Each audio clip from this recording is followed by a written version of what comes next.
My innocence was sacrificed to try to take me out of this life. I just wanted to develop as I should, but they tried to spiritually manipulate me as much as they could.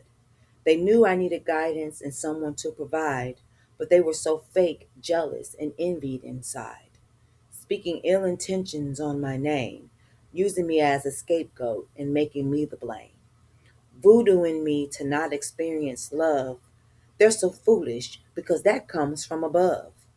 The divine one is the only one that can give. Low vibrational ones are not to be forgiven due to the unforeseen thoughts and acts of their sin, but they tried it and they would definitely deny it. Their words and actions will always keep them divided. That they really tried to comfort me in the ethers, forgetting or being oblivious to the evidence of divine seekers, which is me, because I actually can see the intentions of their hearts and souls, and it's evident that they are very weak. They hold no real power over anyone, not even themselves. They are the kind of things you deal with when you're living in hell. Hellish mind, hellish thoughts, hellish people. Their heart is blind. They are hurt and they can't even see through the deception of darkness that they represent, and it will not repent. This is why they always seek those who are innocent. Hey y'all, this is your girl Lady V. This is another one of the creative poems that I came up with, and another aspect of my life where I could say from the ages of 4 to 12 was a big factor in my life where I had a lot of trauma happen to me. And it all started with my uncle. I stayed in a house with my grandmother. At the time, my mom had sent me to my grandmother because she was trying to live her life and do what she felt she needed to do because she was a young mother. She had me at 17. And so, therefore, she wasn't really ready for a child. She felt like she had more life to live, and she thought that sending me to my grandmother, which is her mother, that she could, be a little free and work on herself. But let my mom tell it, my grandmother never showed her love. She never gave her attention. She was not the best mother in her life. She did not have a close relationship with my grandmother. So for her to send me to someone who is just as disconnected or disassociated, I don't know why she thought it was a good idea to send me to her, but um, she trusted her enough, and this is where we go down the rabbit hole. At the time, my grandmother had two boys. They were teenagers, and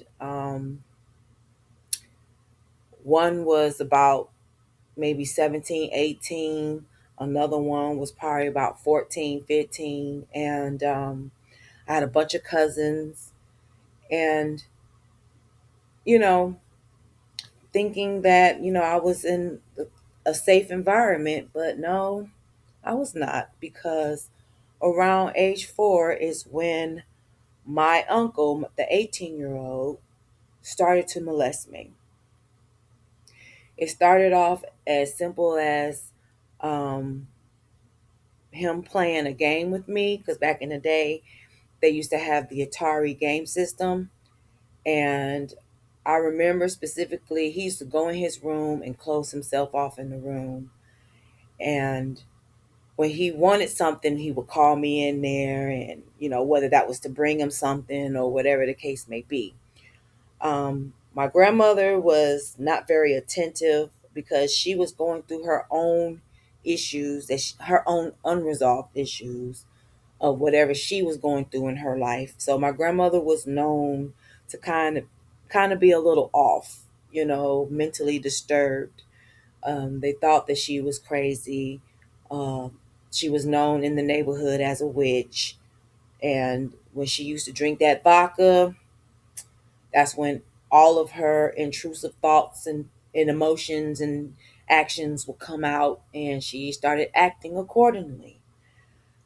So on one of these days, my uncle called me to his room to come play the Atari, and I'm just learning how to play, and he's getting upset with me because I'm not playing the game right, and all of these things. And then I don't know what happened, but out of nowhere he decides to pull out his dick and wanted me to give him fellatio, and try to coerce me into sucking orange juice out of his penis. You know, he's older than me. I'm only 4. You know, so of course I'm doing what I was told, and I mean it's just what it was. You know what I mean? So that was like a routine after that. You know, wanted me to come in the room, and each and every time it led into him, molesting me. Then that was the very first memory of me being traumatized inappropriately by someone who was quote unquote family.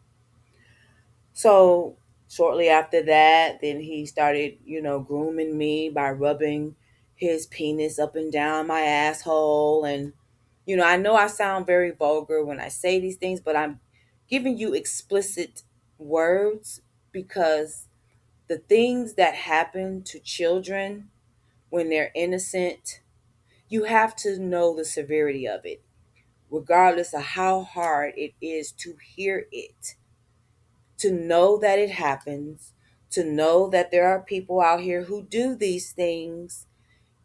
You got to come to grips with it. Always being sensitive to the traumatizing events that happen to children. You can't shy away from that, because just as much as I'm saying it as explicit as I am, that's how much trauma that was being placed in me at that age. So I'm going to speak my truth, and I'm going to tell you exactly what happened. If this is not for you, then you could click off, or whatever. But I'm going to give it to you raw because it was done to me raw. So why should I sugarcoat anything? Okay. Um, so these are the type of things that started off the the uh the betrayal. My uncle never loved me. He never cared about me. I never felt protected by him. Um, I was teased a lot. I was mistreated. Like, I remember in that neighborhood, the kids in the neighborhood not only was afraid of my grandmother because they thought she was a witch, but they was also scared of my uncles. They did nothing but show my uncles respect. But when it came to me, I was teased. I was, you know, made fun of, and they used to call me voodoo because they were because I stayed with my grandmother.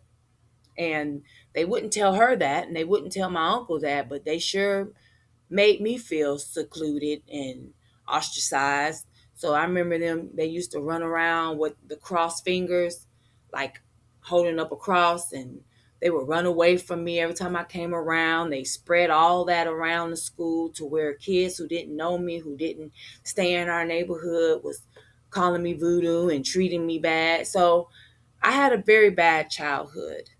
And because they were scared of my grandmother, they didn't respect me. So here I am getting bullied, being mistreated to the point where I started being some target for the older high school boys in the neighborhood to molest me too. You know, I was being bullied by a girl that stayed in the back of us, you know, um, and her big brother used to hunch on me and all this other stuff. And there was another boy down the street who his mom used to work for the bubblegum factory, the Bubblicious factory. His sister, and you know, the crazy thing about it was I befriended Okay, so it was a total of three siblings in this house. And there was the older child, which was a girl, the middle child who I was befriending, and then there was the boy. He was the youngest at the time.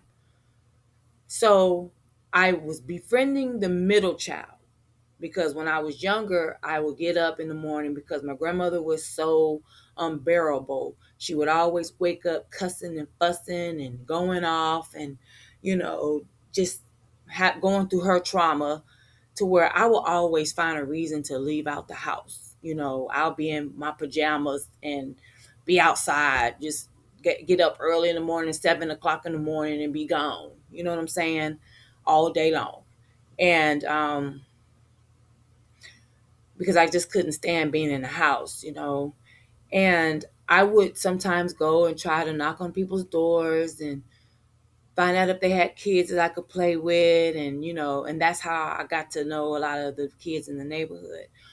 But this particular family whose mama worked at the Bubblicious factory, the middle child, they were all older than me. So the middle child, she had to be maybe about, I'll say, between maybe 16, 17. And here I am, like 6 or 7 years old. But she befriended me and she treated me like a little sister. And she introduced me to her older sister, which at the time I think her older sister was probably like 19 or 20. Um, Maybe between 18 and 20. And then her younger brother was probably maybe about 13 or 14. And I got molested by the older sister and the younger brother, you know, which was crazy because the older sister, you know, one day I was over there and, I was over there for the middle child, but she wasn't there. But she said that I could come in. So, I thought that I could come in and hang out with her, which I never hung out with her like that before. When I was around the middle child, the oldest child was always nice to me. But because the middle child wasn't there, I guess this was the day that she decided she wanted to take advantage of my innocence. And I remember her telling me to take my clothes off and lay in the bed. And I had to question her, like, why am I taking my clothes off and getting in the bed? She was like, do as I told you to do. And so I did it. And next thing you know, she takes off her clothes and she wants to come and bump coochies with me. Okay. I'm like 6 or 7 years old. And next thing you know, she done did what she did on my body and had me wipe off. It's, just weird shit. And then after a while, years later, it didn't happen all at once, but years later, then the brother started to molest me. So I grew up with everybody trying to sexually assault me and take advantage of my body. And this is what happens. You know what I'm saying? Once my uncle started to plant the seed in me and tag me as someone that has been tainted and touched, then after that, it just seemed like everybody just wanted to start touching and tainting me up, you know? And I'm up here thinking it's normal. I'm thinking it's something that is just what happens. And so, I mean, even though maybe a few times I was shameful, a few times I didn't feel like it was right, but because it was always happening, I felt like that was just normal and that's just what happens. So, yes, I was over sexualized very young, um, and didn't know my worth, and I got taken advantage of a lot. Um, I didn't understand what I was doing to give the people who wanted to assault me the idea that this is what they should be doing. Because to me, I was just being an innocent kid. And people took advantage of that. My cousins, few members of my cousins, my male cousins, molested me. And, it was just a big molest fest from the ages of 4 and 12. Okay.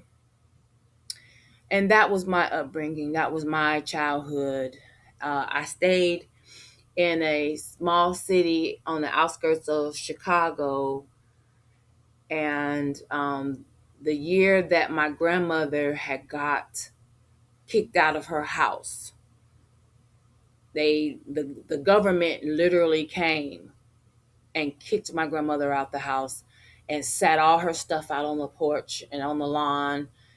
And I remember coming home from school and seeing this and just burst out crying because I didn't know what was going on. And all I saw was all our stuff was outside, and I didn't know what that meant for me. So when I came and saw that, I just started crying. I ran down the street to the family whose mom worked at the Bubblicious factory, and I just cried on their shoulders, and they offered to take me in. And my grandmother, of course, she was going through her own thing and, embarrassment, bitterness, whatever. I didn't even give two damns about her, just like she probably didn't give two damns about me. And, I went ahead and stayed with them for probably close to a year. And then my cousins, who I thought were my favorite cousins at the time, they decided to take me in. And that was not a good idea either, because they was, speaking ill on my name. They were talking about me, uh, telling me I was a liar because one of their close cousins or uncles or whoever the fuck he was to them, he molested me. And so when I sat up there and I let it be known that he did that, none of my family believed me. They thought I was lying. You know, I remember going on a winter retreat, because now at this point in time, I didn't know I was with CPS, but at this point in time, I'm in CPS, and they allowed me to go on a winter retreat for a week. And then as I'm gone, I'm having a time of my life, where I was. And then when I come back, they couldn't wait to tell me how much they talked about me, you know, talking about they hope I fly off a cliff, and, just said some real hurtful things to me. You know, I didn't understand where they was coming from, because they were once my favorite cousins. Like, I loved them. And then you never know what type of people you are really being around until you're living with them or hanging around them a little longer than you anticipate. And yeah, so after I left there, I ended up going with another cousin, and they had this cousin was close to another cousin who had twin girls, and we all went to school together. And when that boy cousin, and he was a grown ass man. He was like, here I am, probably like 10 years old, and he started molesting me. And I remember telling my twin cousins, we used to walk to school. It was me and their little friend that stayed across the street from them, and I just started telling them what was happening to me. And although the twins, they all of them were close with that particular family member, their little friend felt it in her spirit to tell. She felt like it was something that she needed to tell her mom.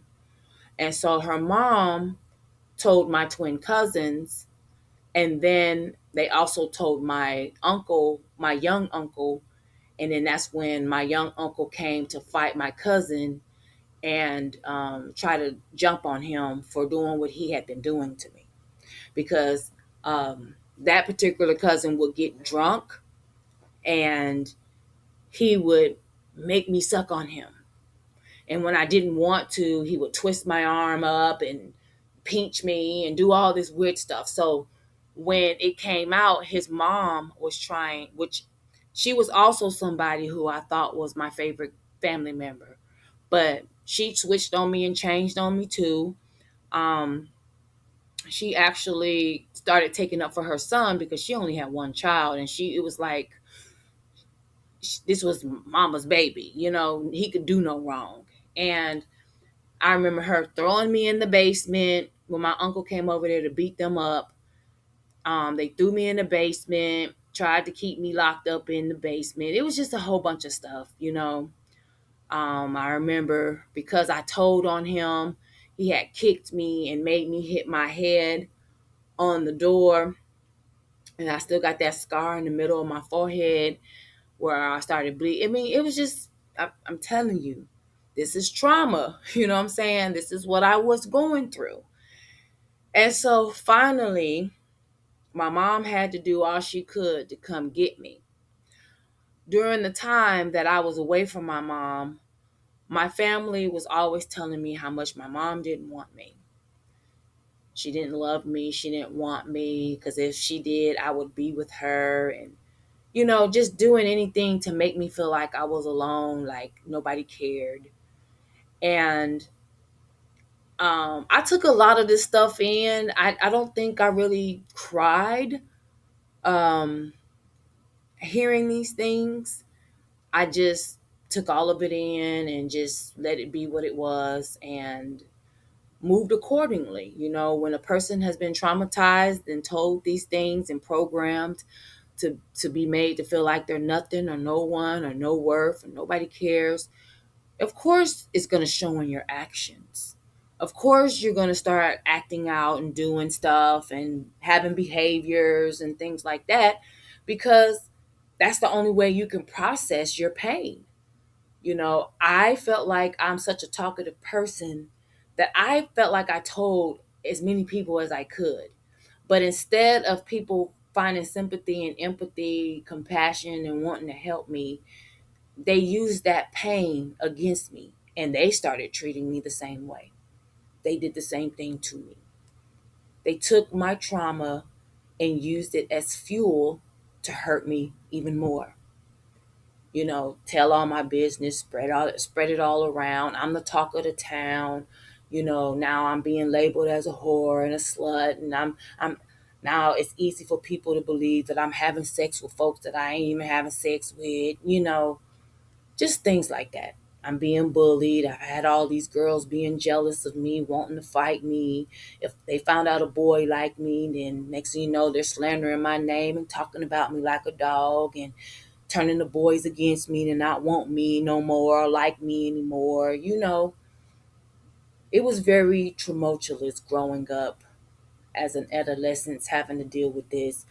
There was this one time when I was in eighth grade, the boys was teasing me. And there was this one teacher's aide that used to be in our classroom. And I don't know what her problem was, but she came up against me, instead of her being the adult in the situation and trying to, help me, this bitch wanted to fight me. She a grown ass woman, like in her 30s or 40s, and I'm only like 11, 12, 13 years old. And all I can remember is one time she wanted to fight me. She came running up on me all in my face. You know what I'm saying? I'm going to get my son to rape you. I'm going to get my 18-year-old son to rape you. She said it all loud in front of everybody. Nobody said, I'm just standing there looking perplexed, looking shocked because I'm like, what? Like, why would you say that? Why are you having all this hostility? Why are you treating me this way? So, yeah, that's where um, the motivation came from this poem. So, anyways, there's more stories behind the poetry flow. And if you want to hear more, please like, subscribe, comment, share, and we'll take it there. Until then, I'll talk to y'all soon. Peace out.